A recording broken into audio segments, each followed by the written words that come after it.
delighted to be here today to talk about my new book, Beyond Chinatown. And today I'd like to do two things. The first is to give you a broad overview of the book, the topics, the issues raised. And second, to fast forward from the first chapter to the last couple of chapters, to look at the 21st century challenges Southern California faces in terms of ensuring water reliability. We'll begin with the broad overview, drawn from Chapter 1. I don't know whether these are epigraphs or epigrams. An epigraph is a quotation at the beginning of a book. An epigram is a witty, ingenious, or pointed saying, tersely expressed. I hope that these are both. Water is the lifeblood of Southern California. The Metropolitan Water District, 1931, as they asked the voters of Los Angeles and 12 of its suburbs, 1931, as we were sliding, as we used to say in Washington, into deep Sununu, asking them to add the equivalent of 13 Proposition 13s to their property bill, 13% of assessed valuation for the Colorado River Aqueduct, then costing $220 million. 84% of them said yes. Can you imagine that happening today? The second epigram, if the wars of this century were fought over oil, the wars of the next century will be fought over water. Ismail Sergeldin, the World Bank Vice President and Chair of the Global Water Partnership, 1995. Beyond Chinatown is a study of the complex and contentious politics of water growth and the environment in semi-arid Southern California. This sprawling megalopolis is now the world's 8th largest economy, encompassing the 5-county Los Angeles metropolitan region as well as the San Diego metropolitan area. This is a seemingly inhospitable locale for 20 million plus inhabitants to live and work, with millions more coming. Here, annual rainfall resembles the Middle East, averaging 15 inches or less along the coast and 10 inches or less inland. Local water supplies can support only a fraction of the current population. For this parched coastal plain to grow into a mighty civilization, it had to imaginatively find and tap, even ruthlessly, new water supplies. The story of Southern California's quest for needed lifeblood is remarkable and still controversial. Starting in the early 20th century, regional leaders embarked on a relentless search for imported water from faraway places. The Owens Valley in the eastern Sierra Nevada, the Colorado River, and Northern California. The saga began with the city of Los Angeles and its still contested water quest. LA Water Chief William Mulholland pioneered the development of imported water supplies from the distant and rural Owens Valley. Completed in 1913, the 233-mile-long Los Angeles aqueduct would furnish water sufficient for a city of 2 million residents. In the late 1920s, Los Angeles and neighboring communities such as Pasadena would play crucial leadership roles in a bold experiment in regional cooperation. The Metropolitan Water District of Southern California, bringing fresh supplies of Colorado River water needed to fuel not just city, but region-wide growth. Nearly all of urbanizing Southern California would join the Met family to secure this essential elixir. From its inception, Southern California's water quest has been mired in invective and controversy. Early critics of LA's Owens Valley Aqueduct charged that it was a nefarious and secretive scheme by LA's greedy land barons and conniving water officials to enrich themselves through secret purchases of San Fernando Valley land made valuable by water, while supposedly ruining Owens Valley farmers through water diversions to Los Angeles. The conventional wisdom is fictively encapsulated in Chinatown, Roman Polanski's famed 1974 film noir depicting an incestuous developer-driven water conspiracy. Chinatown is the fecund offspring rather than parent of a long line of LA water conspiracy theories dating back to the early 20th century. The film imaginatively encodes the popular understanding of how Los Angeles, and indeed Southern California, grew large and mighty. Claiming to draw lessons, policymakers and scholars have creatively used the film to try to shape the water policy debate in California and the West, particularly over agriculture to urban water transfers. Despite accumulating scholarship to the contrary, the noir legend stubbornly refuses to die. To this day, Los Angeles' so-called rape of the Owens Valley haunts LA's Department of Water and Power. The specter also haunts the Metropolitan Water District as a Chinatown-like shadow conspiracy of LA water imperialism and its reigning private developers. But is Chinatown an adequate metaphor or appropriate metaphor or adequate explanation for Southern California's water development? Has Southern California's search for new water supplies been a tawdry tale of secret backroom deals profiting developers and despoiling communities and the environment? In the pages of this book, I offer an alternative account based upon an extensive analysis of available archives supplemented by interviews of the Southern California water story that challenges the major themes of the film. I focus on the region's largest and most significant water agency, the Metropolitan Water District of Southern California. Today, this unheralded organization is arguably the nation's and even the world's biggest and most important public water agency. I hope to shed new light on this remarkable and little understood public institution and its strategies and choices aimed at securing a reliable and safe water supply in an environmentally and economically responsible manner for one of the world's great regional economies. Celebrating its 75th anniversary in 2003, MWD remains a dynamic cog in the region's still prodigious growth machine. But over the years, its roles in the economy and environment have grown more nuanced and balanced. Once castigated as an environmentally despoiling handmaiden of growth and sprawl, Metropolitan is now hailed by many as a global leader in regional resource management and environmental stewardship. MWD has also navigated, albeit with considerable difficulty, the uneasy partnership and rivalry between Los Angeles and San Diego, the nation's second largest and seventh biggest cities, with LA historically holding greater political power and water rights. Not surprisingly, Metropolitan's institutional arrangements, rules, and policies have been hotly contested terrain for competing urban, business, environmental, water, and agricultural interess. Fierce battles have been fought publicly in the MWD boardroom, in state and federal legislatures, regulatory agencies, the courts, and going back to 1931, the ballot box. Metropolitan's public history is an epic featuring both cooperation and conflict.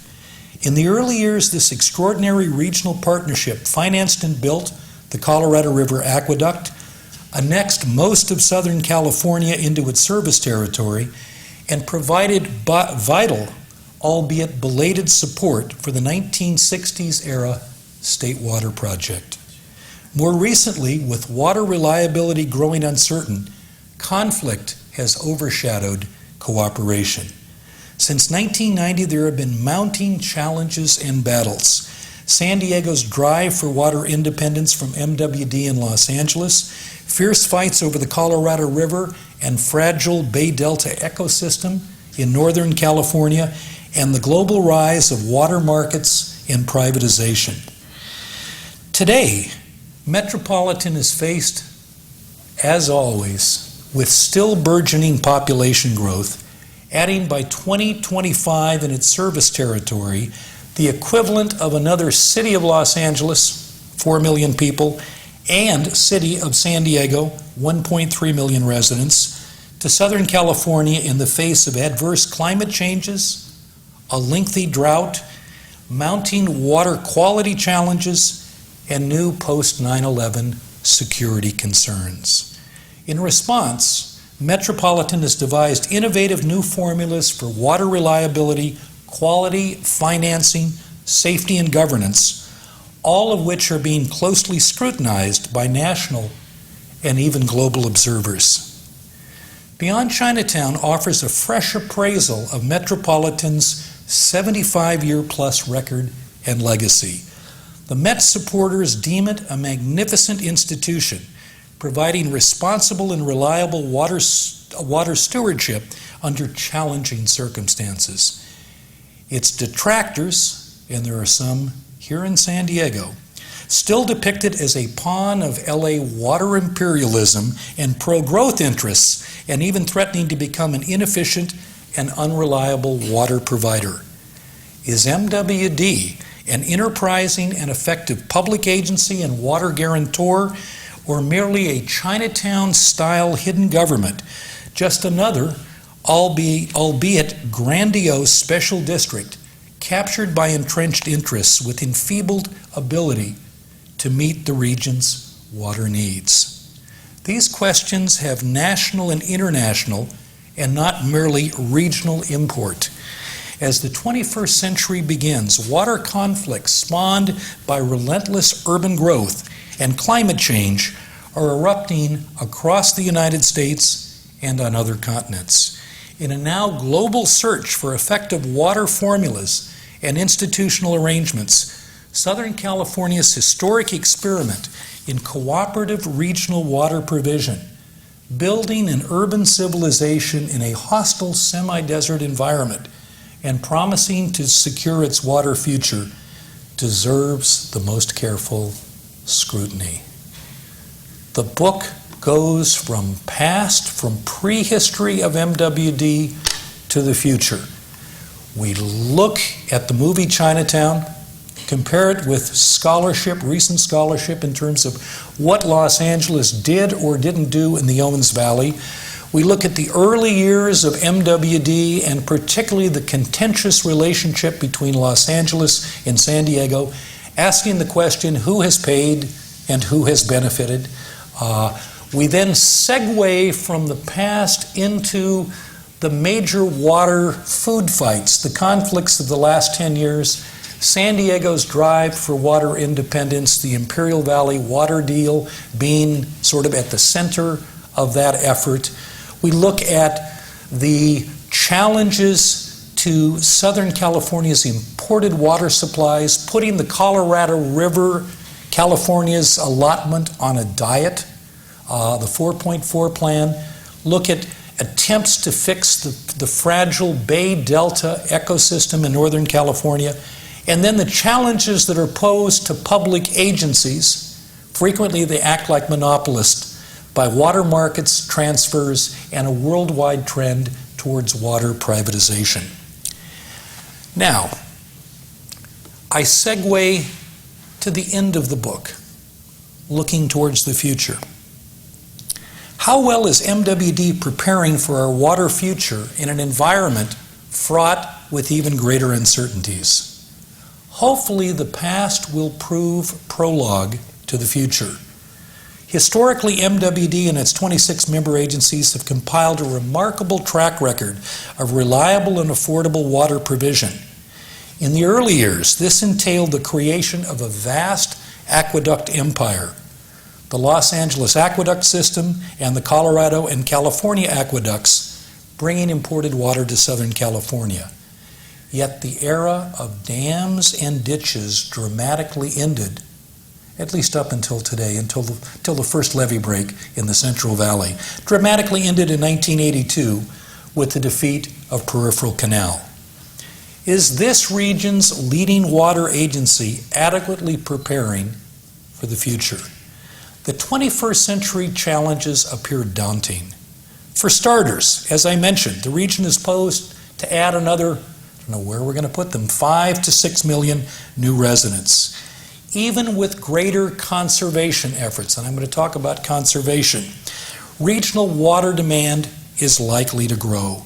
At the same time, Mother Nature may prove a most uncooperative ally. Recent studies suggest that global warming could reduce the Sierra Nevada snowpack by nearly 90% by the end of this century. Further, droughts such as 1987 to 1992 and 2000 to 2004 could be harbingers to megadroughts lasting 10 to 15 years and depleting our water supplies and available reserves. The region has had 3 such megadroughts in the past 400 years and more likely to come. And man has compounded nature's threats with a, in quotes, complicated, overtaxed, and aging water infrastructure. A Katrina-like flood event or major earthquake in the Delta region could easily overwhelm a jerry-built levee system threatening the water supply for 20 million Californians, including in the Bay Area. We may finally make common water cause if that threat occurs with Northern California. And I always like it, just a brief aside, that at least San Franciscans have always believed that God, she intended water to flow east to west, from Hetch Hetchy to San Francisco, but not north to south. Are Southern California's water agencies like MWD up to the task of guaranteeing supply reliability? I'm going to focus on supply reliability. We can talk about water quality issues and other concerns a little bit later. And I'm going to look specifically at MWD's water planning the last 10 years. It's called the Integrated Resources Plan, developed in 1996, updated in 2004. Unlike the movie Chinatown, featuring secret backroom deals, the IRP, as it's called, was fashioned with broad stakeholder participation in a variety of public forums. Between 1993 and 2004, the stakeholders included the MWD Board of Directors, its 26 member agencies, retail water agencies, groundwater managers, environmental groups, which play an increasingly important role in MWD deliberations, community leaders, and business and industry representatives. This involved 12 board meetings and workshops, 3 regional assemblies, 6 public forums, and scores of technical meetings. Chinatown, indeed. Let's look at the Integrated Resources Plan. What is it about? It's about diversifying our water portfolio. We can't live on imported water, at least at the rate that we have in the past, much longer. In 1995, right before this planning process began, nearly 60% of the water consumed in Southern California came from the State Water Project and the Colorado River, imported water. Those systems, those supplies, cannot carry us into the future, both because we're going to be adding, most likely, millions of new residents, and because there are challenges and threats to both of those systems, the Colorado River and the State Water Project. So, the name of the game is diversifying water supplies and flexibility in investments and operations. Look, the Integrated Resources Plan emphasizes reliability, water quality, and affordability. There's always a price to pay. And it does it with an explicit recognition of the constraints on water planning and supplies, environmental, political, and institutional. And we are moving into a new era in which the environment is a legitimate claimant on water. We didn't do that for a long, long time, but it has joined the list of key stakeholders and recipients of very, very scarce resources. Now, the diversification strategy at MWD has, not like Gall, we'll have to add one, 4 parts. Job number 1, and just repeat this every night, it's conservation, it's demand management, it's using what we have far more efficiently than we've done in the future. We're finally realizing that half of the potable, i.e. drinking water used in Southern California is on landscaping, those wonderful green lawns. They're now pushing at MWD what they call I call it xeriscaping, going back to dry environmental landscaping. It's called the California-friendly landscaping, but it's basically learning to use less water out of doors. Planting the kinds of shrubs, right, that are low dosage, low utilization in terms of water. MWD and its member agencies now treat conservation as a supply source. They consider it part of the supply equation, and they offer incentives to their member agencies based on avoided costs. The thing is, water agencies are like all other public organizations. They like a revenue stream. And when something like conservation cuts down on water utilization and therefore the revenue stream, it's a little harder for them to do the right thing. Well, MWD is trying to sweeten the deal with incentives, right, so that their financial losses are minimized by encouraging conservation, and not only conservation, recycling programs. We in Southern California have got to get over the prejudice against what we quaintly call here in San Diego, toilet to tap. Look, if you drink water out of the tap, you're already participants in one of the greatest toilet-to-tap experiments the world has ever seen. It's called the Colorado River. There are 1,600 dumping permits by public agencies and businesses onto the Colorado today, and we seem to do a fairly decent job of treating it. But we have to learn to use reclaimed water much better. So, demand management. Job number 2. Assuring the reliability of existing supplies. Trying to stabilize the Colorado River supply, and in terms of the Bay Delta, there are a couple of initiatives up there that need to be supported. One is the science program, the other is ecosystem restoration. Bringing peace to the Colorado River.